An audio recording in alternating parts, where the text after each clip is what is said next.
Space நிறுவனர் Elon Musk சமீபத்தில் அளித்த பேட்டி இணையத்தில் தற்போது வைரலாகி வருகிறது. அதில் சில மில்லியன் ஆண்டுகளுக்கு பிறகு சூரியன் நம் பூமியின் வளிமண்டலத்தை அகற்றி பெருங்கடல்களை கொதிக்க வைக்கும், அதுவே வாழ்க்கையின் முடிவாக இருக்கும் என்றும் கூறியுள்ளார்.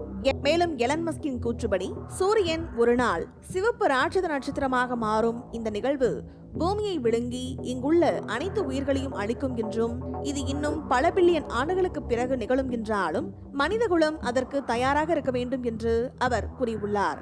பூமியில் உள்ள அனைத்து உயிர்களும் ஒரே இடத்தில் இருப்பதால் ஒரு பெரிய பேரழிவு ஏற்பட்டால் மனிதகுலம் முழுவதுமாக அழிந்து போகும் அபாயம் உள்ளது என்றும் கூறியுள்ளார்.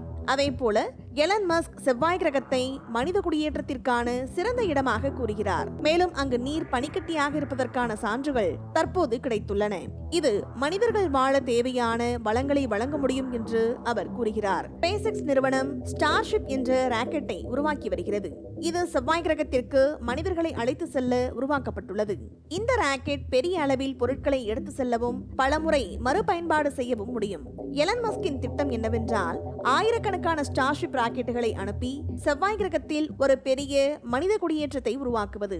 எலன் மஸ்க் மற்றும் அவரது ஸ்பேஸ் நிறுவனம் 2028 டிசம்பர் அல்லது 2029 ஜனவரியில் ஸ்பேஸ் நிறுவனம் செவ்வாய் கிரகத்திற்கு மனிதர்களை அனுப்பும் என்று கூறியுள்ளார்.